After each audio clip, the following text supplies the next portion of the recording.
Rolling Dice and Taking Names is sponsored by The Broken Token, creator of high-quality gaming accessories and storage solutions. Visit them online at thebrokentoken.com.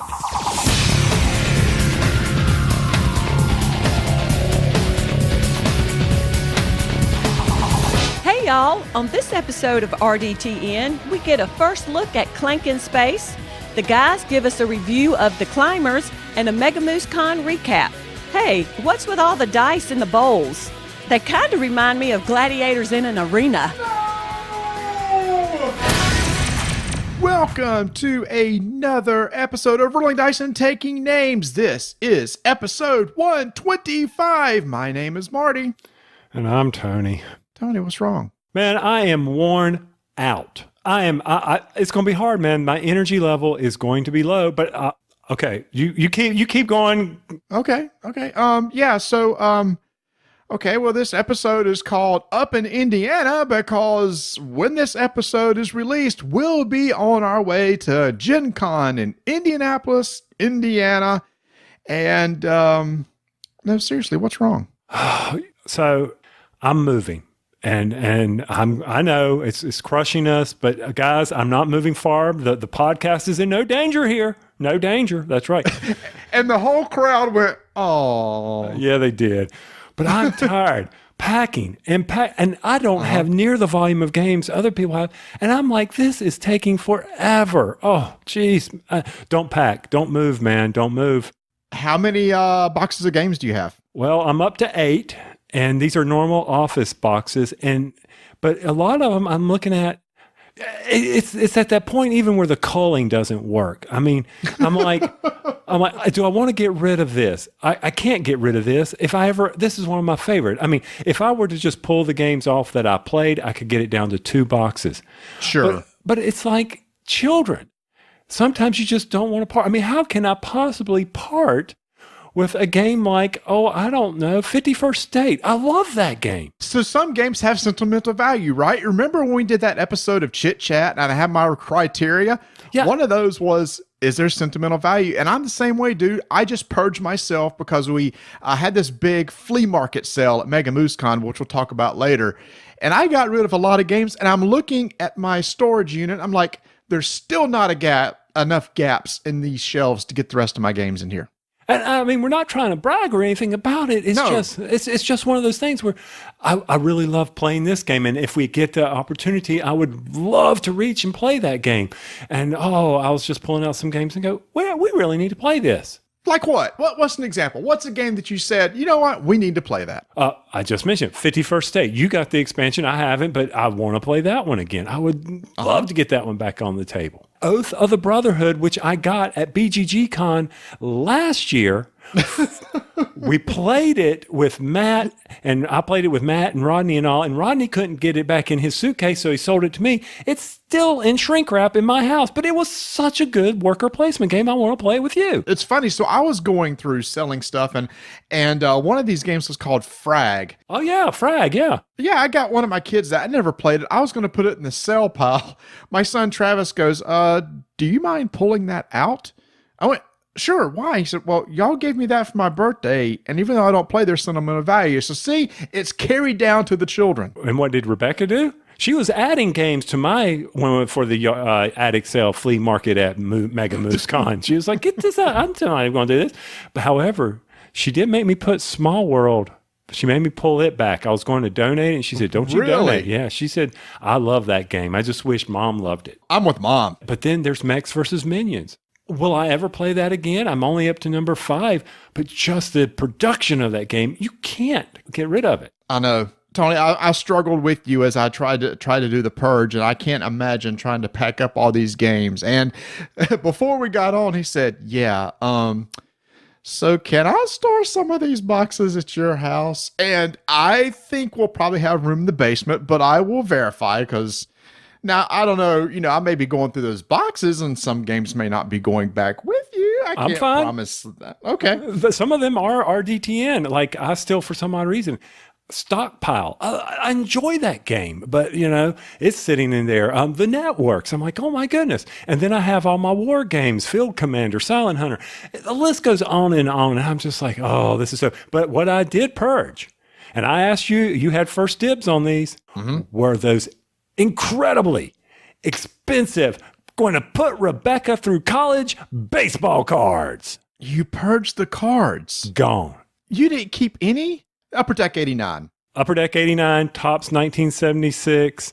And also I kept all of my Del Murphy and all my rookies, all the cards that I like, my Johnny Bench rookie and my Your individual cards. My individuals. And how'd you get rid of these?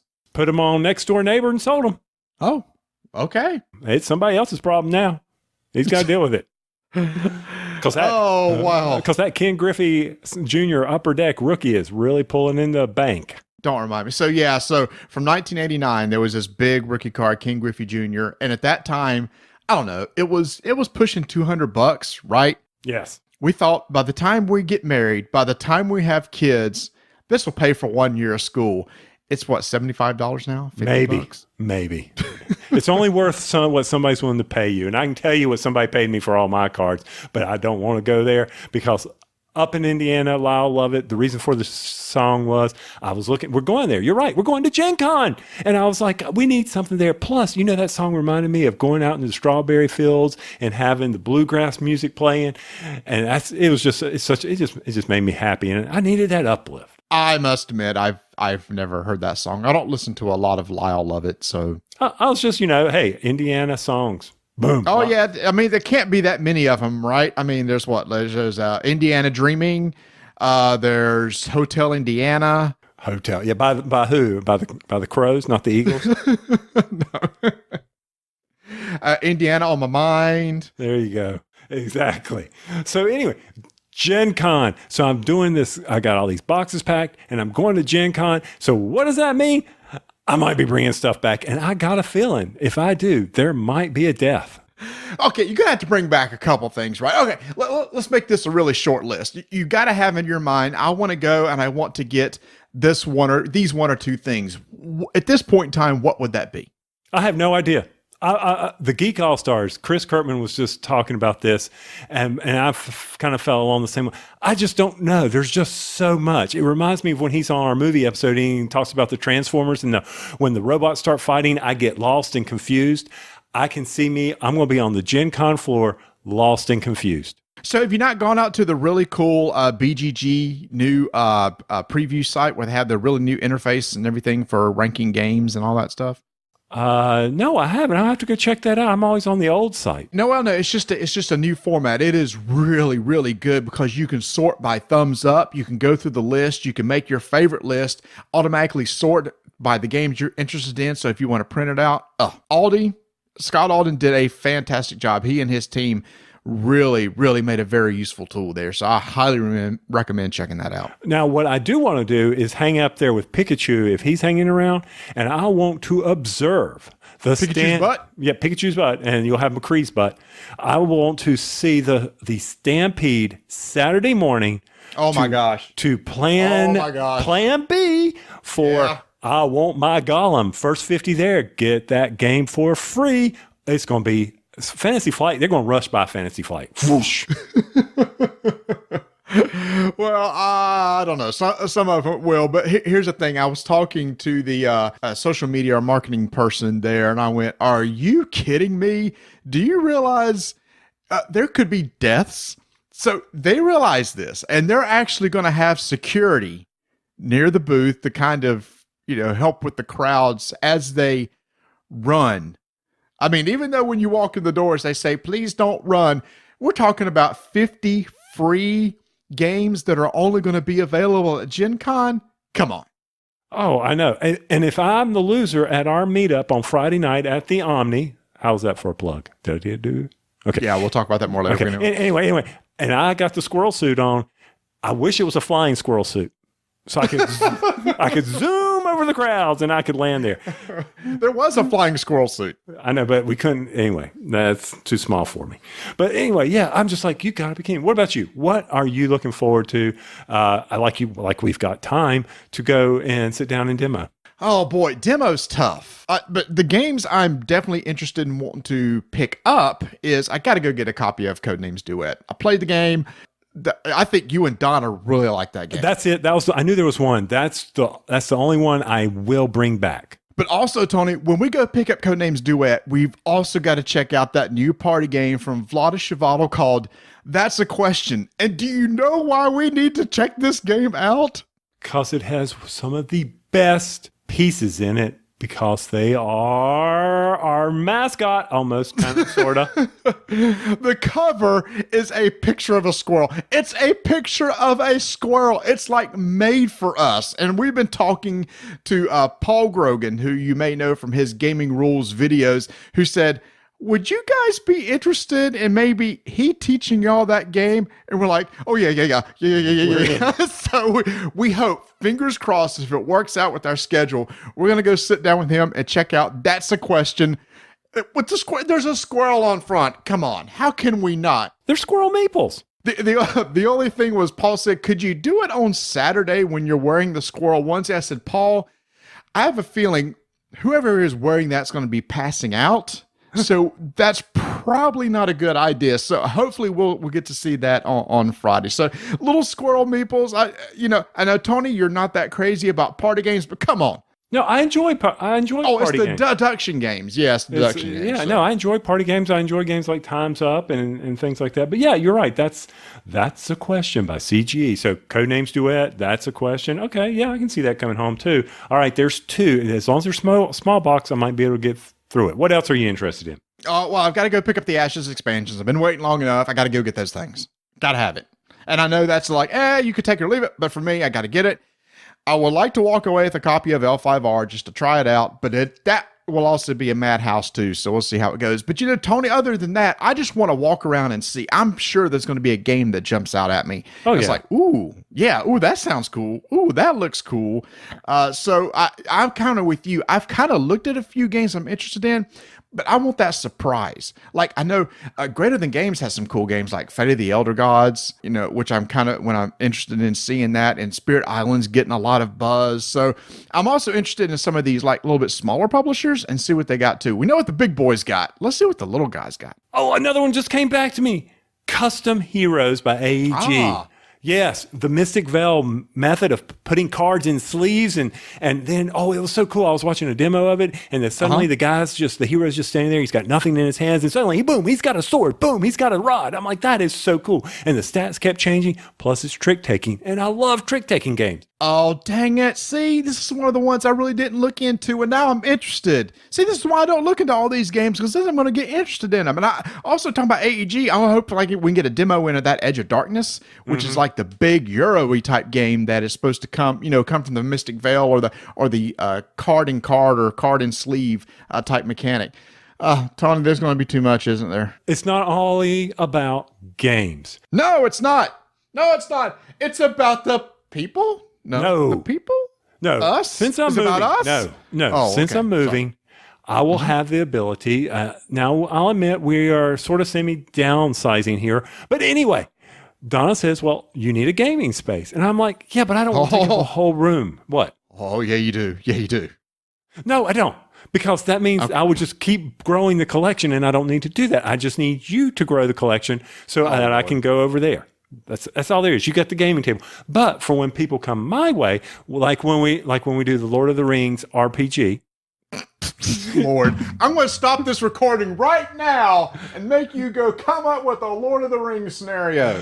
I'm going to get the PDF. I've got a couple people interested, so we'll definitely. And Don Lyles, fellow gamer, he's going to be working over at the. Teasing me. Yeah, he works over at the Portal booth. He said he would even Skype in if I need someone else, and I may have to draft him. But anyway, so I'm like, but sweetie, I don't want a whole dedicated table up in a room for this. And then I saw it at Dice Tower Con. I saw the video. Our buddy Berkey and the Blue Peg Ping Pegs have been talking about it. People are going to be talking about this because he has come up with the Game Topper. Oh yeah, that looks so good. That sounds like a really good solution for you. I know. And he's going to have all the designers there or the publishers there. And he's going to have like 10, 12, 15, 30, 100 tables there or something. 300 tables. I don't know. I think it's like 12 to 16 publishers will actually be featuring his game toppers in the demo area. Right. And what's so cool is this, he's going to be running that Kickstarter, which I understand. I've heard on some other podcasts talk about it. But anyway, he's going to be doing that, and you can see the quality there. So I'm like, okay, before I go out to Kickstarter and give some very hard-earned money out there, I'll be able to see it there. So if you're at Gen Con and you're like, I just don't want a full table, but I would love to protect my dining table, my kitchen table, whatever, you might want to go check these out. Now, he's going to have one, I think he's going to have a Stronghold Portal, and what's some other ones? Do you remember anybody saying? Was that one? I can't remember. Stronghold Portal was maybe AEG, Arcane Wonders. I mean, again, there was a list. So, and also, if you come to the Secret Cabal Meetup, Secret Cabal Meetup, which is going to be Saturday night, he's going to have some there too for you to check out. And I will be there. I know Marty tried to get me into, were they doing a beer tasting contest or something? Yeah, so there's this little beer tasting event, and Jamie said, are you guys interested in it? And told you got to say what you told Jamie. Go ahead. This is funny. All I did was say it. No, say it. I'm it's like, funny. If he wants someone to say just how bad moose piss tastes, or that's a better quality of moose piss, I'm not a big fan of beer. Okay, I'm a no fan of beer, and I know I just lost listeners for that. It was not a taste I developed. Anybody that listens to the Secret Cabal now no longer listen to us. I did tell him, I said, look, I like cider.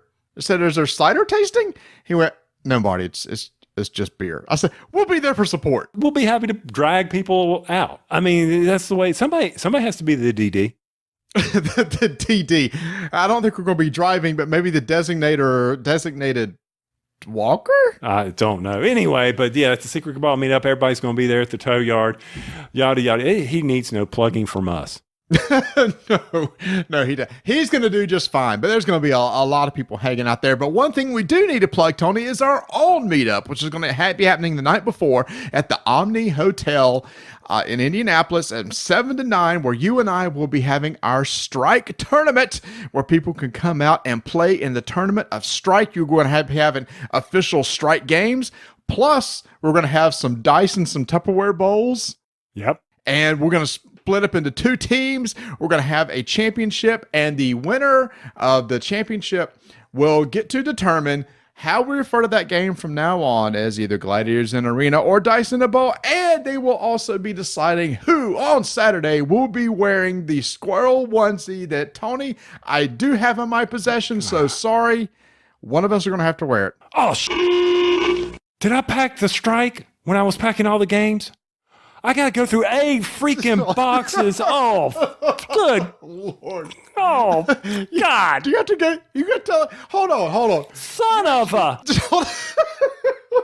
Hold on. You actually packed Strike? Mr. Strike himself? I was packing everything. I'm trying to get the house ready to sell, and everything's being packed. Oh, but did I remember to pack freaking Paris Connection? No, because it's hidden behind a freaking chair over there. Oh, I got to undo all the tape.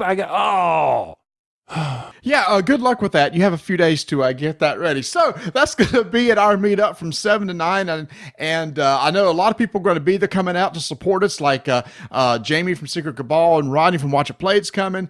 Christina from Blue Peg Pink Peg said she was going to come out. In fact, she's bringing a copy of Strike, Tony. She's on my team. She's bringing her copy.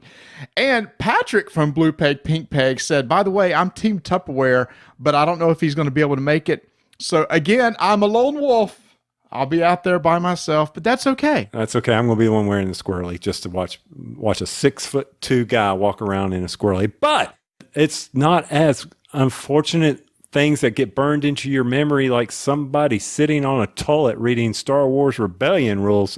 Bravo, sir. Bravo. Rodney, who is running his Indiegogo campaign right now for Watch It Played, and if you have not backed it, please go out there and back it right now, has a stretch goal of $100,000 where he will make a Star Wars Rebellion how to play video. And this has kind of been a running gag that's been going on for a little over a year, where a little over a year ago, I hand drew a Watch It Play logo, stuck it on a Star Wars Rebellion, and said, kind of like, this needs to happen. And it just took on traction, and it went from there. So Rodney gave me a heads up that, by the way, just want to let you know, this is going to be my $100,000 stretch goal. And do you mind if I put your face on the box over Emperor Palpatine. Now, I don't know why I remind him of Emperor Palpatine. I don't know. It's the hairstyle. So, the hairstyle. Thanks. Actually, it kind of is. That's pretty sad. Okay.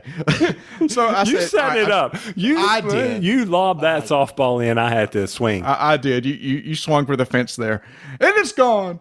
So I said, look, I got to respond in some way. So I came back to him. I said, do you mind if I do a video? He said, yeah, sure. So he had no clue what I was doing. And I decided to make a parody video of Sarah McLachlan's Adopt a Pet videos. And I went out and reached out to some people who has been interacting with Rodney about the Star Wars Rebellion and everything, and asked, would you mind doing some bits and send in? And they sent in some of the best stuff to include in this video, where basically I'm asking for people to come save a gamer. Come help Rodney. We got to reach this goal to help those that are lost in the rules of Star Wars Rebellion. And I don't want to spoil the whole thing, but Tony will have a link to it in our website, or you could just go to our YouTube page, Roll Dice, Take Names, to our YouTube page, and it's out there. And people really, really enjoy that video. And honestly, I really, really do hope it works. I would love for Rodney to hit that goal, because he thinks he's not going to do it. But I got faith in everybody, Tony. I think we could do it. I do too. And I need to cut off 4 thumbs. 4 people have down thumbed this. I'm going to go find me some thumbs. Yeah, people are like, who down thumbed that? I don't know. It doesn't matter. It doesn't. It doesn't matter. But congratulations on leading finally in the number of views. You beat out my strike video. I'm proud of you. Yes, it took that. It took a miracle to pull that off. It took basically my magnum opus, because I don't think I can do any better than that. So we might as well just shut down the channel right now. Well, congratulations, sir. That is awesome. And then, of course, let's wrap up this Gen Con by saying we will be at a charity event on Thursday evening, where you will be competing with a bunch of other podcast personality. You got The Straw. You got Patrick, if I'm not mistaken. Chris. It's actually Christina. Christina. That's right, Christina. I'm from sorry. Blue Peg, Pink Peg. And we've got Chris from the Secret Cabal, and Brandon from Brawling Brothers. And you and Rob are going to be commentating the whole thing. Yeah, he sent me a note. He says, "Do you think we need to coordinate and talk about this?" I said, "Really? You and me?" I sent him back a note, and I said, aren't you just going to be the one that talks and I'm just going to look pretty? Isn't that how your show works? Yeah, look, here's the thing. Rob's a little bit of a warrior, okay? So you need to comfort him. You need to give him some moral support, all right? That's Christina's job. That's not my job. My job, I thought about doing it something like, and Marty is ascending the summit using his ice pick that he purchased from REI Sportswear. That's right, REI Sportswear. It's like a NASCAR commercial. Oh, sponsoring things. Yeah, so that's going to be Thursday night. There's still tickets available. Come out, support a charity. That's going to be a lot of fun. And we're going to have some special events also on the floor, including on Saturday. We got 2. We're going to be at the Dice Tower booth from 11 to 12. Come out and say hi. We'd love to see you. And from 1 to 2, we'll be at the Passport Games booth, where if you've purchased some of their games from the previous days, you'll be entered into a drawing. And on Saturday at 1, we're going to come out, hang out with you guys, and draw some numbers that will be tied to a game that we're going to give to you. That was the absolute worst way to say that, but you know, it's a raffle. Did they figure it out? Yeah. Yeah, they figured it out. And also on Friday at 4:00, we're also going to be hanging around the Portal booth. So we want to come see you there too. So come hang out with us there. Whew, Tony, the calendar's filling up. Yes, it is. And that's fine, because you know me, I hate not having a plan.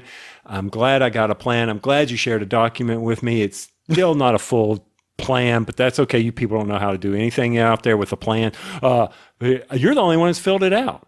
I guess the other guys just floating around, or they're being secretive. I don't know. Yeah, well, see, here's the thing. I filled it out because my memory is horrible.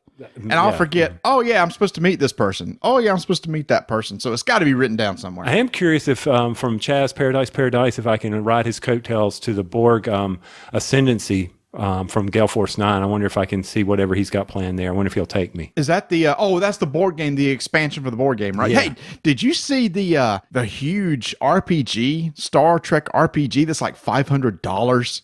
And it comes in a Borg cube. Is that from, oh God, is that from Morpheus? Not Morpheus. Or Modiphius. Modiphius? Is that who's doing that? Yeah. Oh, crazy. If it wasn't for this Lord of the Rings that I'm working on, we would do Star Trek. So anyway, all right. So that's Gen Con. Life is good. We'll be there. If you download this show, we have arrived. If the plane does what it's supposed to do, did you see that in 2025, Squirrel, they expect that planes could be flown pilotless, that they can all be done by remote control? Did you see that? They're pretty much remote control now. I'm sorry. I need somebody in that cockpit. I need somebody to take control. I don't see how they could be totally pilotless. I don't get that at all because of, I don't know. You read it. But you know what I'm more shocked at, Tony? What's that? Is that Squirrel predicted in around 100 years from now, the Earth will run out of helium. Oh, there goes all the funny voices. I thought that can't be right. But no, there's a limited supply of helium because it's been created over millions of years from radioactive decay. And there's not a really good way to capture it. Once it goes into the atmosphere, it's hard to get it back. And they're saying that balloons, in theory, should cost like $100 to fill up, and we're still filling them dirt cheap, and we're wasting helium. So enjoy your helium while you can, everybody, because your great-great-grandkids will never know the satisfaction of sucking in helium and talking funny. But, Harris Teeter, our local grocery store here, they eliminated, you used to be able to walk in and get Harry the Dragon balloons. They eliminated all that. So look at Harris Teeter being conservative. And did you also see where the guy who came up with the password rules, capital letter, lowercase letter, funky character, and a number, he said he got it all wrong? Really? Yeah, he said that's one of the easiest ways, even though it's hard. He said most programs now can figure it out because most people can't remember what it is. So for an O, they use a 0, and hackers can know all this. He says it's harder if you string together 3 unfamiliar words together, like crazy bat house or something, and with different spellings or different characters. Crazy bat house does kind of make sense. I mean, you could have a crazy bat house, but 3 you know what I mean. I couldn't come up with anything, so maybe Star Wars Rebellion. There you go. Who would know? So he says those are harder, but people can remember those, and those are harder to crack. I was like, really? Get out of town. That was nice little several squirrel moments, wasn't it? Just getting in character for Gen Con. Tony, we've been talking about games coming out at Gen Con, and Gen Con's all about building hype, right? Right, yeah. Companies talk about, hey, our game's going to come out. You need to come check this out, come pre-order and stuff like this. But what if I told you a company had the cojones to wait until the day before Gen Con starts to announce not only a new game they're coming out with, but one that will be for sale at Gen Con? First off, I would say, I don't believe you. Show me, and I will believe you. Well, Tony, I'll show you because right in front of you... Oh, look at that. ...is the new game from Renegade Games called Clank in Space. Now, Tony, you and I had a dark horse game last year, and that game was Clank. Yes, we both enjoyed it. We love our deck builders, But first, let me interject one thing. If you people think you're running for 50 games... of Century Spice Road, I need my golem. Yeah. Oh, you are going to be sprinting. You are going to try to teleport. You are going to do everything you can to take a look at and get your hands on Clank in Space. Renegade was so nice to send us an early copy. And it's like, look, you got to keep this on the down low. It's on the down low. So we got this just a few days before Gen Con. Tony and I have only had a chance to play it once, and we've only been able to play it with 2 players. So this isn't like one of our full reviews, but we have now seen enough of this game to explain the difference between this and regular Clank. And Tony, this isn't Clank with a space theme pasted on. No, it's not. They've added additional abilities to it. Now, the core is still here. You're drawing damage from a bag as the enemies approach. But that's pretty much, instead of just crawling through a dungeon, there's a lot more to it. They've added a lot of things. And probably to me, one of my favorites is the factions. I enjoy that about the cards. And the factions are, certain cards have certain symbols. And when they match up, just like in Star Realms, then that ability activates. So that makes the market that much more important. You have to pay attention to that. Boom, sold. I'm good. I'm golden. It's space. It's got factions. I'm enjoying it right there. Yeah, it's the whole faction thing adds a whole new mechanic to the deck building, because it's like, I've got this green faction card, and it's like, man, I need another green one to activate this really cool ability. So you're watching the market for that to happen. So then you can try to build up these little combos.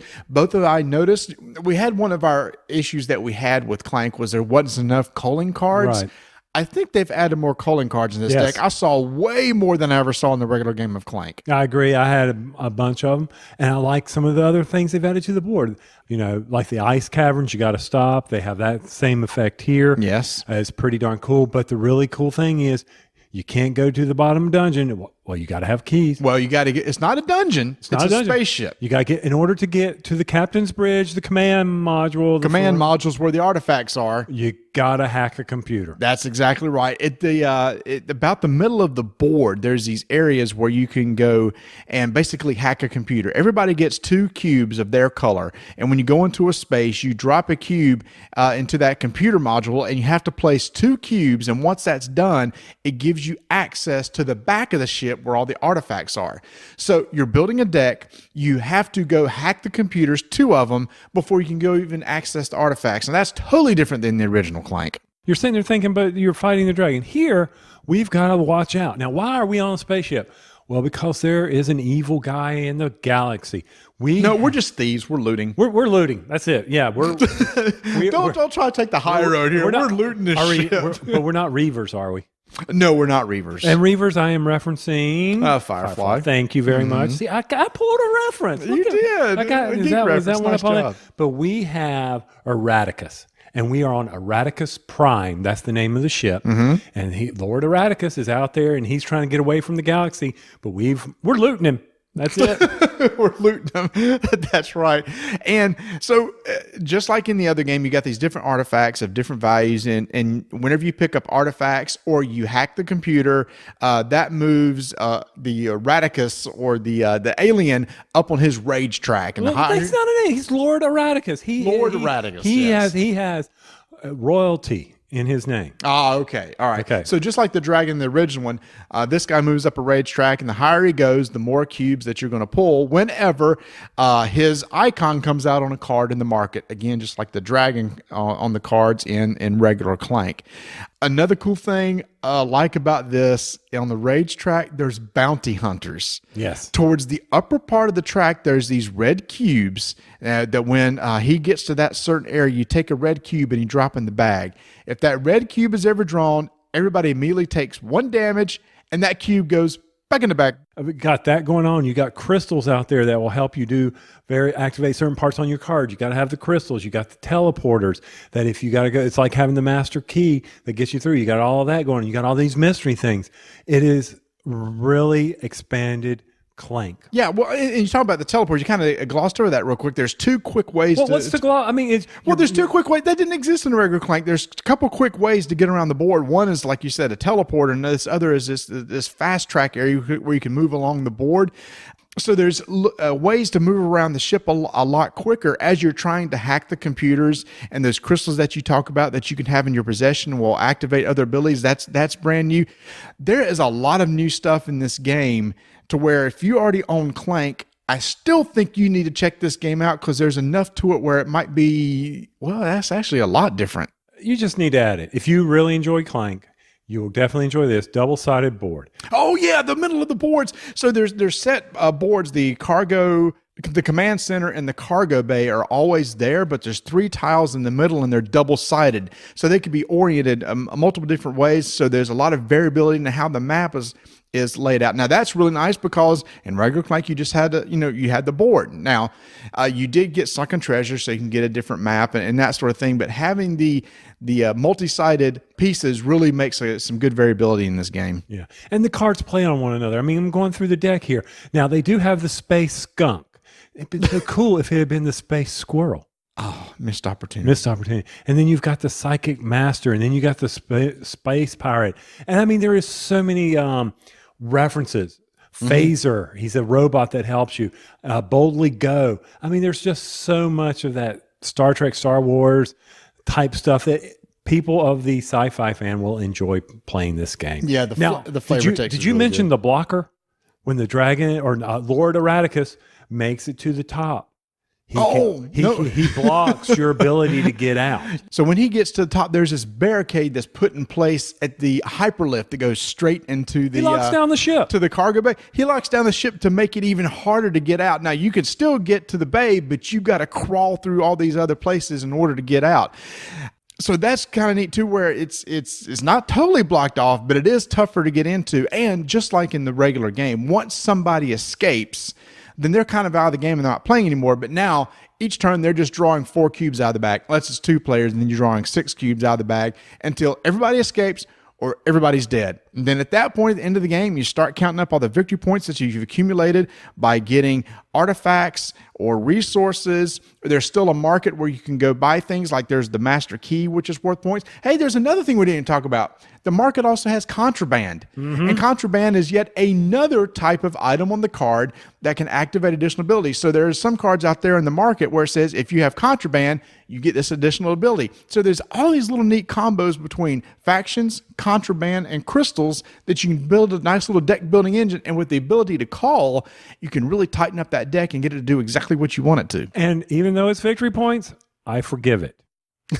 That's fine. I'll really well done. It was a lot of fun playing this. Can't wait to get it back on the table. Love my deck builder. So once again, people, get your running shoes on. Thursday morning, head to Renegade Games.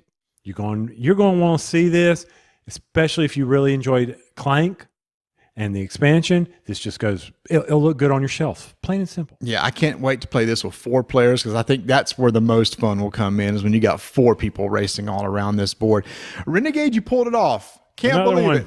You kept this a secret, and you told us, it's like, look, can you just possibly delay your release of your show until the next day? And went, yes, we can for you. So that's why we're actually released on a Wednesday instead of a Tuesday, so that we could wait till this was announced and then this show came out. So if you're interested in Clank, you definitely need to check it out. If you've never played either one, Tony, which one would you recommend? Would you recommend more the base game, or would you recommend this one because it has a little bit more, or just go based on theme?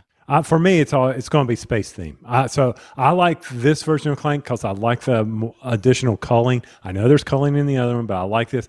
And the factions, that just puts it over the top for me. I would recommend this Clank if you enjoy your deck builders. This is really a neat game. One thing we liked about last year, it's a new twist on deck builders, and I'm in the same boat. If both Clanks were sitting beside each other, I would pick up this because of the additional elements that are in there, such as you got to go hack some computers first and the factions and everything. So well done, Renegade. Again, you've knocked another one out of the park, and I just can't wait to see what else you surprise us with in the future.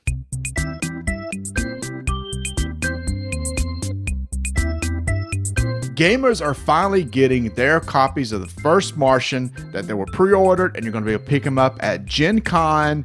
And I got to give credit to Ignacy, Tony.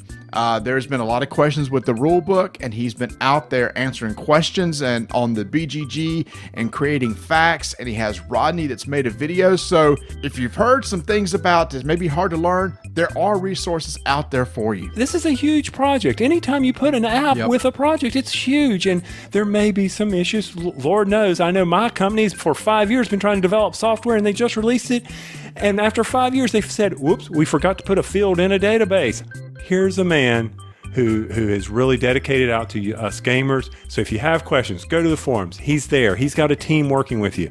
Give it a try, give it a chance, and hopefully you'll get your copy of First Martian. I know Marty and I have, and I can't wait to play.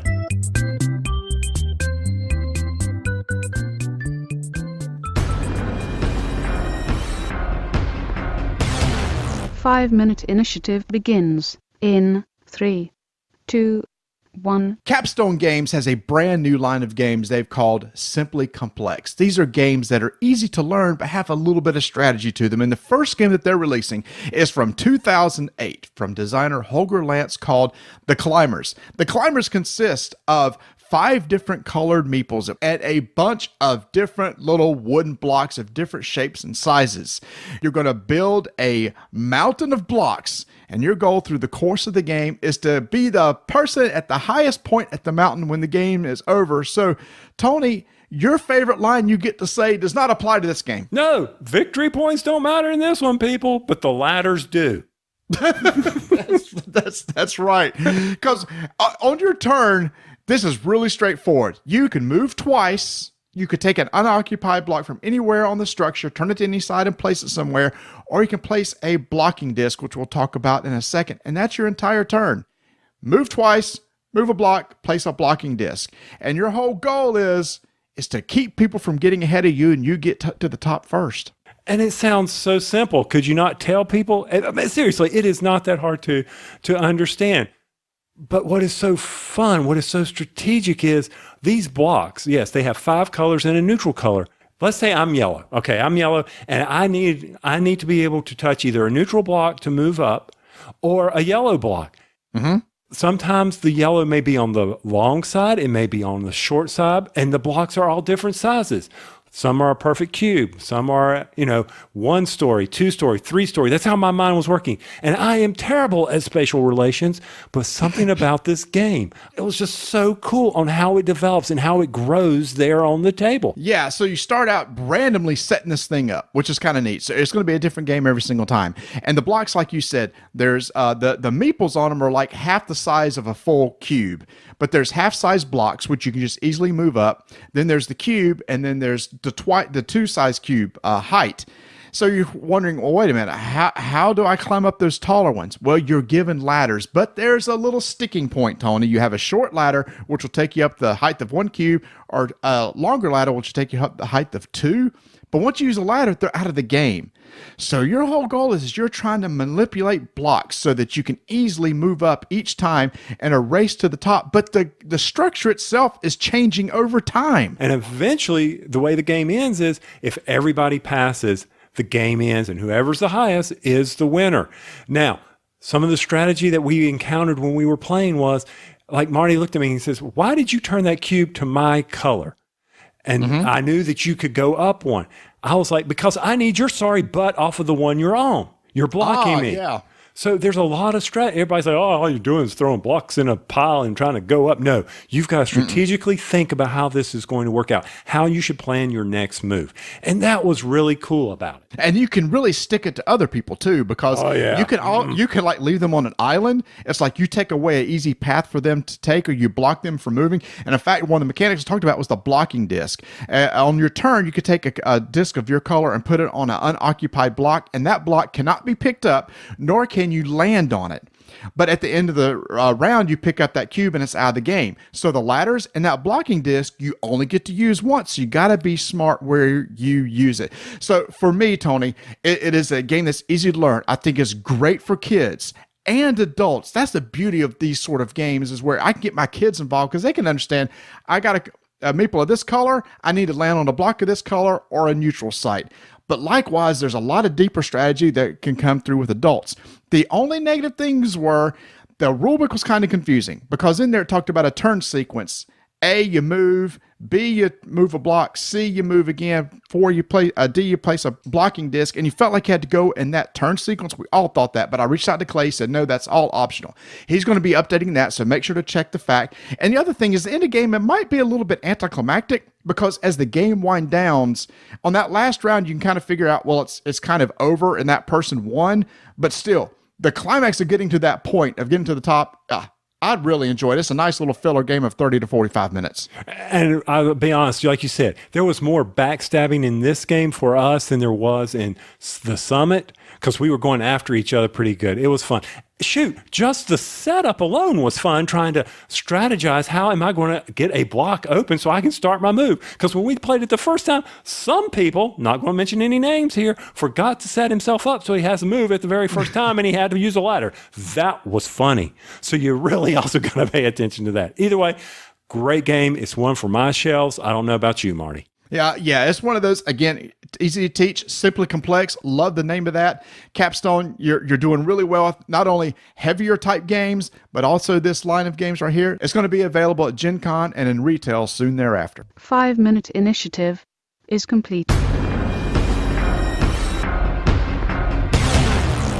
Well, I finally got to see what all the hubbub was about, Marty, for this game called Terraforming Mars at Mega Moosecon. Finally got to see it, man. That's right. That was the very first time you ever got to play that game. So, okay, You've only played once, but I got to know, Tony, what is your first impressions of that game? General first impressions is it's an engine builder. Victory points win. I got this. I was scared going in because I've heard, it's so complex. It is not that complex. Actually, that is the brilliance of this game. Yeah, you lay the board out there. You've got a lot of options. You've got some iconography on the cards, but the cards tell you exactly what they do. Shoot, halfway through the game, I didn't even need to worry about reading the cards. The iconography was there. I was enjoying the game. I was enjoying how the engine was getting started. It took it a little bit to get going. We needed to add some silicone spray, get those motors and gears turning a little bit better, but it was really cool. And I know we even sped it up by not doing the draft, but overall, I liked how it progressed.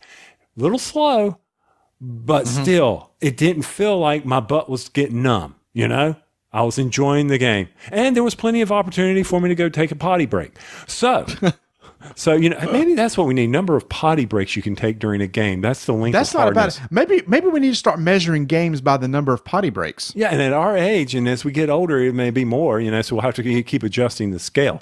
That's right. So yeah, I understand the hubbub. It's a fun game. It's individual. It's not that. I mean, there was still some of that. Take that. We were doing that to each other a little bit. I enjoyed that because I was able to put a tile down in a certain area. Don't want to go over all the rules because, good God, there's like 5,000 videos under Terraforming Mars. About 6,000 podcasts. So no, there's no need to go over the rules. But I was just kind of curious what your first impression was. And you did say we played without the drafting, and we did that to speed it up. But it's a better game with the drafting. We were just trying to get through it a little more quicker. I think you can get through it a lot quicker, especially if you know all the cards. That's the key. Like you were sitting there thinking, I need this type of icon in order to do something. You were being shafted on that kind of soured your gaming experience. I thought I was going to be dead last, and I was close to second. I was second, close to first, behind Nate. Ugh, that Nate guy. But Tony, what was exciting is you got to play on one of the expansion boards. Stronghold Games has released the expansion Hellas and Elysium, or did I say it backwards? Yes, it is Hellas and Elysium. I make sure I got it in the right order. And this expansion is not more cards. It's not more cubes or bits and pieces. It's just basically a new board. The MSRP on this is like $19.99, so you'll be able to get it online for cheaper. It's a double-sided board. And what's different on it is that the map is a little bit different. Each side of the map's a little bit different than the base game, so there's different placements of different areas on the map. It's like different sides of Mars. One of the maps has like a south pole on it where you have to pay some additional resources to put a token there, but you get a free ocean token. And there's some new resource generation when you place a tile on there. It like gives you heat automatically. So there's some new mechanics to where, I'm tired of playing that base game because I know exactly where to put all my pieces. With these new boards, it changes it. But also, there are brand new milestones and awards for both of these boards. So in the base game, it's like, well, I know my strategy is I'm going to shoot for this milestone. I'm going to shoot for this award. Well, this totally changes that up because it's totally different things that you're shooting for, which means you may build a totally different engine than what you did with the base game. For just $20, they have added a lot of variability in this. And I like that from the standpoint of, we need new cards. No, then you'd have to learn more cards. Changing those milestones and awards kind of helps you see how what one strategy worked in the previous one may not work here. I don't know. I had never played the original, so I can't compare them, but I like that from a standpoint of an expansion. That qualifies to me as an expansion right there. First off, it came out later, but second, it changes the board. That's kind of neat. Now, those milestones and awards, I don't know how they compare to the base game. It's the same type of mechanic. It's just different ways of scoring them, right? Yeah. The milestones and awards work the exact same way. It's like, you're gonna be the first to make this milestone, and then you get points for it. Or I say I'm going to activate this award, and you'll be given an award if you meet the criteria for that. But they are totally different on each one. And again, it's rare where you see an expansion is a new board. Like you said, it's typically new cards, and he's coming out with that. There are some new cards coming out in the later expansion, but I really like this. Just like, hey, here's a new board. It's totally going to change it up for you. And for those that we played with, that's played this game a lot, they're like, yeah, This is nice. This has put like a fresh coat of paint on this thing with this new board.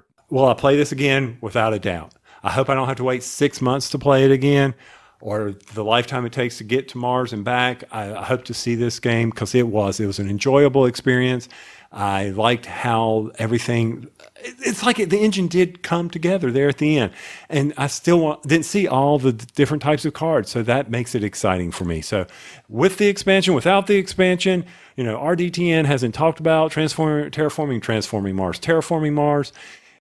If we had, we'd both be sitting there saying, yeah, it's one for our shelves. Fine. It's just a great game. Yeah. Yada, yada, yada. Steven, you got to hit. Yada, yada, yada. Yeah. We're not saying anything else nobody else hasn't already said. But I will say, if you are a fan of this game, it's worth $20. Oh. If you like Terraforming Mars, this is a no-brainer. Go spend $15 to $20. Pick this up. You'll really enjoy it.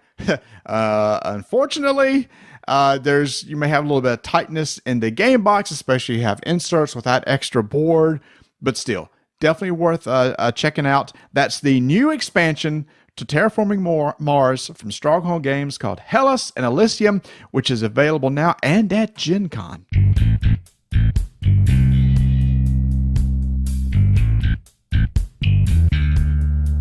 We just talked about Terraforming Mars, and I cannot imagine what it would have been like if I did not have the broken token insert. Marty got that for us. He let me experience playing that game.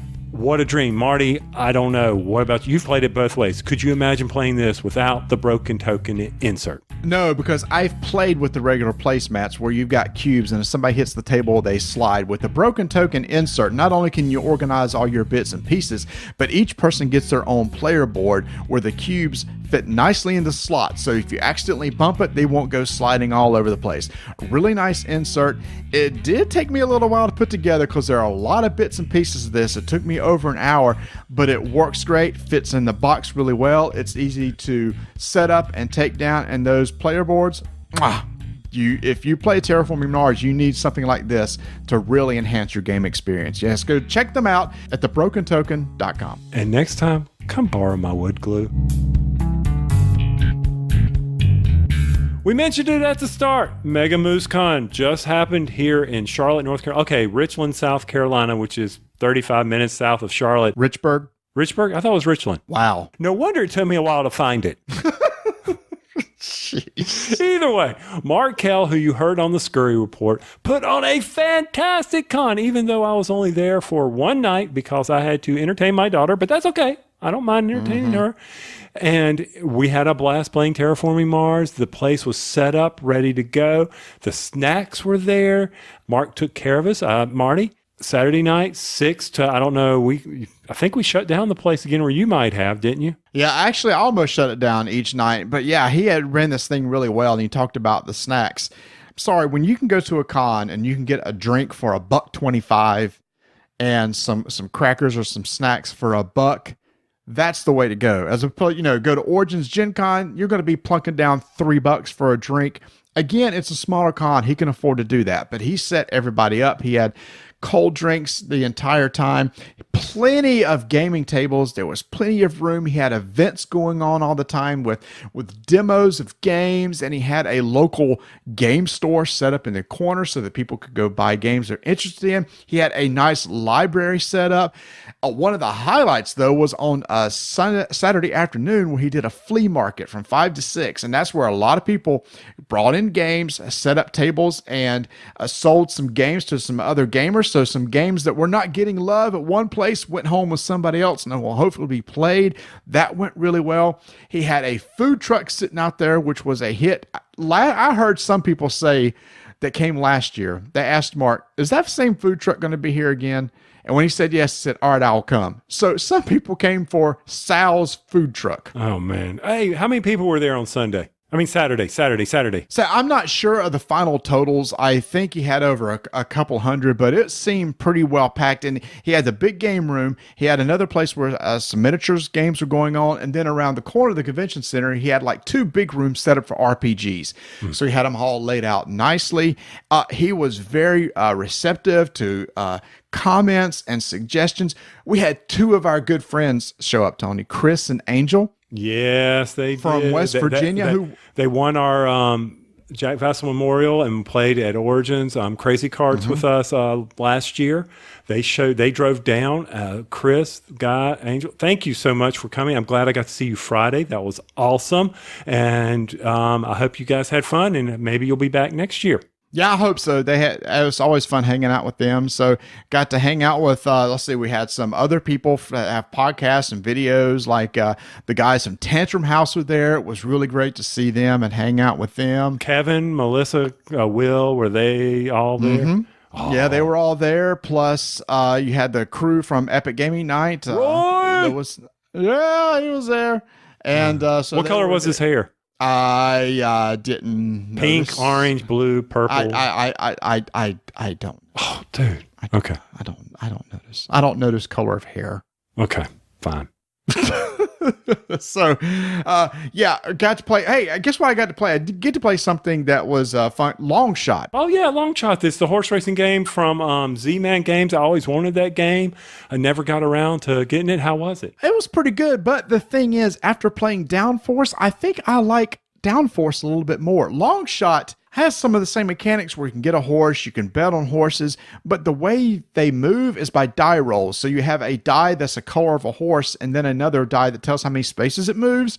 I really think I like the card play mechanic more. Seems like it's a little less random, a little more control of how your cards move. So while it was a good game, I do think I like Downforce a tad more. Oh, and I saw Donald Dennis there from Onboard Games. He was there. He was running some RPGs. Yes, he was. I didn't see him. He was back there running all those RPGs, man. He's an RPG dude. So it's like, oh, there's Donald. Oh, there he's gone. And then, of course, our good friends were there, Nate, and they were demoing some games. Some people were there. First-time publishers they were out there. We had the Envoy Herald crew there doing their demos.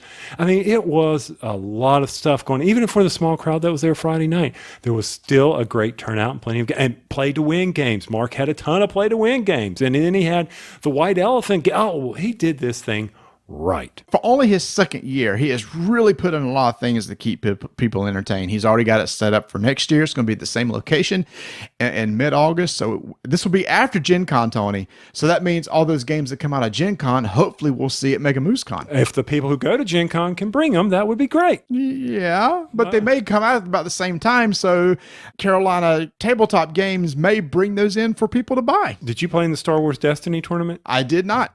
Okay, well, good for you. Yeah, and the winner of that got a free booster box. Oh, man. Mm-hmm. I love that atmosphere. That is what I enjoy. I mean, yeah, we're going to Gen Con and all, but Marty, there's nothing against the big con, but for me, I enjoy that small experience. I really do. Yeah, it's good. It's very uptight and it's very personal. Did you say it's uptight? I did say it was uptight. As soon as I said it, I went, that is wrong. I don't know what word I was trying to say. It's done upright. Was that Sentinel? Was that Sentient? So what was? That was Sentient. No, Sentient? Okay. Oh, by the way, thank you, Blue Peg, Pink Peg, for bringing it up yet one more time on their podcast. That's fine. Okay, I said it wrong. I'm sorry. Jeez. Hey, but you know what? Another thing I got to thank Chris and Angel for is on Saturday night, they went out to this little local restaurant called the Front Porch. And they came back and said, you've got to go try this place. And I've seen it before, and it looks like kind of a dive. And I went, okay, well, I've got a recommendation. So I need to go try this. So we got a group of people to go on Sunday afternoon. Now, I got to talk a little bit about Southern restaurants, Tony. We're going to talk about how you can tell if you're getting ready to eat in a good Southern restaurant. So before that, I'm going to need a little music. That's good. And also, I'm going to put on a little bit more of a Southern accent than what I normally have. Please. We're already a hick podcast. Please. No. I just it's only fitting for what I'm getting ready to tell. Okay. Okay. All right. So the music's going. Here we go. You know you're getting to a good Southern restaurant when you see the place and it looks like, I don't know, this kind of looks like a little run down, but as soon as you walk in, you got to look at the clientele. Now, I'll tell you, if they're all more like older people, senior citizens, that means, first, that's probably going to be a good place to eat because these are the locals. These are the locals, and it's probably a family establishment. And they've been eating there forever, and you know the food must be good because they're still alive. They didn't die from, bad food or anything like that. And as soon as you go in the door, as soon as people are sitting there talking to each other, moving from table to table, that means they know each other. It's friendly. It's like, all right, that's a good sign right there. And when they come and take you and sit down, Tony, if they call you honey, if the waitress says honey, you're on to something. It doesn't matter the age of the waitress. They can be young, they can be old, but if they call you honey, all right, that's another good sign. Now, you sit down and you order your drink, and you say you want some tea. They don't ask you, do you want sweet or unsweet? Now, some places around here assume it's unsweet. That's for those chain restaurants, like your Chili's and your Applebee's. But here, when you say you want your tea, you know it's going to come sweet, and it's going to be so good. And then it's your typical meat and 2 veggies. And it could be like fried chicken or some roast beef, and you get some veggies. And some of those veggies got to be fried. You got to have some fried okra or fried squash. And if that's on the menu, you got to get one of those. Now, I happen to get green beans. And Tony, you know how you can tell you have good green beans? Swimming in butter. Oh, or fat bat meat or bacon grease.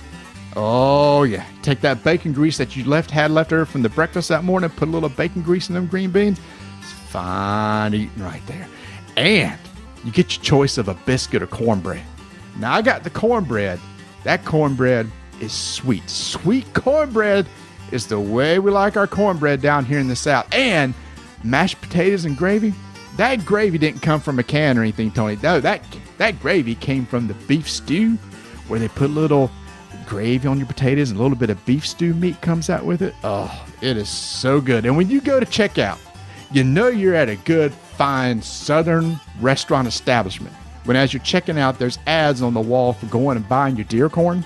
Because you need your deer corn out there feeding your deers, because deer season is right around the corner. So I'm telling you right now, Southern restaurants, that's what you're looking for right there.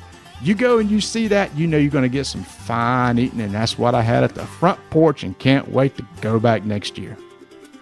All right, let's go. Load up the car. Let's go. I'm done. And how many rocking chairs were on the front porch? Dadgummit, that was a good one. There were rocking chairs on the front porch. Yes, there were. And it's not like there needs to be a barrel or a cracker in the name. No. I know probably a lot of people think that the Cracker Barrel is the Southern restaurant. I mean, Cracker Barrel is a good restaurant, but it's not a family-owned Southern restaurant like this one is. It's still a chain. But anyway, yeah, so that was really good. So again, thanks to Chris and Angel for saying you need to go check this place out, because it was, and I talked the others into it, and everybody went, that was really good. And they came back and told others, and others went. So good times at Mega Moosecon. Good times. Can't wait for next year. Looking forward to it. Matter of fact, that may be the con for me next year. Depends on how things. It's just what do you so mean simple. the con for you? It's right down the street. It should be a con for you every year. That shouldn't be your con. Your one con should not be Mega Moosecon. Anyway, moving on to the end, because we've talked long enough. Keep rolling dice and taking names.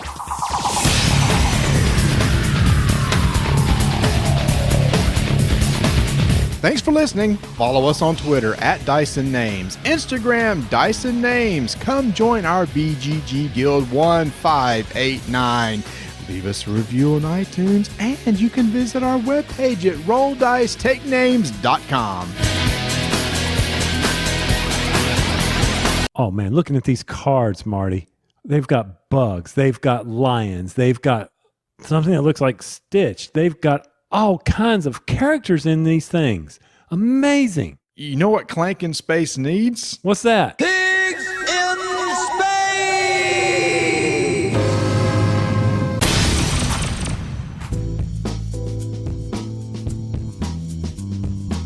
This comes out. We're at Gen Con. A lot of new games coming out.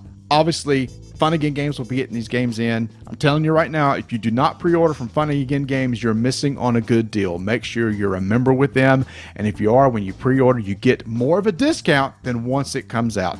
A lot of great games coming out, not only now, but with Essen around the corner, they're going to be starting to be listed there too. So if you want to get some great deals on some great games, go check out funagain.com.